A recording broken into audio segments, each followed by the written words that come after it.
Nagkumpisal man unta daw siya. Pero nga nung dili daw siya makabiya sa iyahang sala. Sa daily routine niya sa matag adlaw. Naagyapon siya yung mga bisyo, naagyapon siya yung pagpamalikas, naagyapon yung mga ngilad na kinaya sa kinabuhi. Nagkumpisal man ta siya. Ani man gud siya igsuon, nagpasabot ra na ikaw jud mismo ang musulti sa Dios, mo direct ka sa Dios kay para papas jud na imong sala, dili na ka mubati og guilty. Pero una sa tanan, bago nimo na buhaton, magpakisayod sa ka sa Dios. Magbasa sa kag Bible para mahibaw-an nimo kung unsa ang tuyo sa Dios sa imuha. Kung nasayod na ka sa Dios, makabato na kag kahadlok ug pagtahod. Pag once naa na ka ana, diha na ka maghinulsol. Kay naa naman kay pagtuo.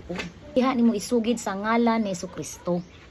Sa iyang ngalan mapasaylo ang imong sala kay siya ang naay authority na mutubag sa atong mga pag-ampo. Mupapas sa atong mga sala. Pag naa na kay pagtuo kang Kristo, gidawat na nimo siya sa imong kinabuhi, totally papas na siya mga igsuon ug ang trabaho sa Dios hinay-hinayon kaniyag bag-o.